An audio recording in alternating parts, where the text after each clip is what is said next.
Hi everyone, I'm Vinni Makin. I am an endocrinologist at the Cleveland Clinic and an associate professor of medicine. What is lipedema? So, lipedema is this chronic condition that causes abnormal and often painful buildup of fat in your lower body. It often affects the hips, thighs, and calves, but it can also be seen in the upper arms. One of the biggest characteristics of lipedema is that it spares the hands and feet. It can often be confused with obesity, but it is not like that. When patients with obesity do lifestyle changes, start exercise, it can lead to weight loss. But in patients with lipedema, those measures can lead to upper body weight loss without changing the areas affected by lipedema. What are the symptoms of lipedema? Lipedema symptoms can often look like fat buildup in your hips, in your thighs, in your calves, in your upper arms on both sides of the body. There can be a feeling of these bumps like there's something under the skin. Patients can often have pain that can range from mild to severe. There's this feeling of heaviness in the legs. There can also be swelling in the legs and often easy bruising of the skin.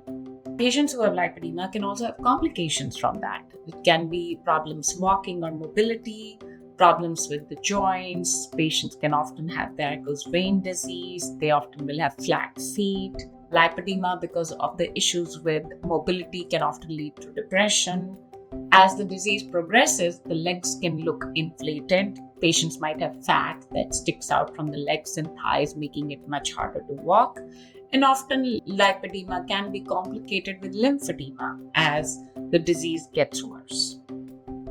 What causes lipedema? We don't know the exact cause, but we can tell you that it occurs almost exclusively in women. And in 20 to 60% of cases, it runs in families, so there's probably a genetic inheritance.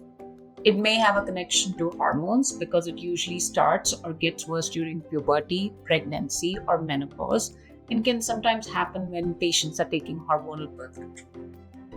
How is lipedema treated? We don't have a cure, unfortunately, for lipedema, but there are lifestyle changes and non-invasive treatments that can help. So lifestyle changes like a heart-healthy anti-inflammatory diet, exercise that is a regular part of the routine, those things can help improve mobility and reduce swelling. We also advise patients that they use compression stockings. There are certain medications that help with weight loss that can also improve lipedema. We also sometimes suggest to patients that they can take supplements like selenium that might be helpful. In terms of non-invasive treatments for lipedema, one of the things that does seem to work in the early stages specifically is lymphatic drainage massage. It's a gentle form of skin stretching and massage that helps. A lot of patients ask us about liposuction, which is basically targeted removal of fat, and liposuction can be helpful in removing fat from selective areas, and it can help with pain and mobility. In patients who have lipedema and have a BMI higher than 35, bariatric surgery might be recommended as a great option as well.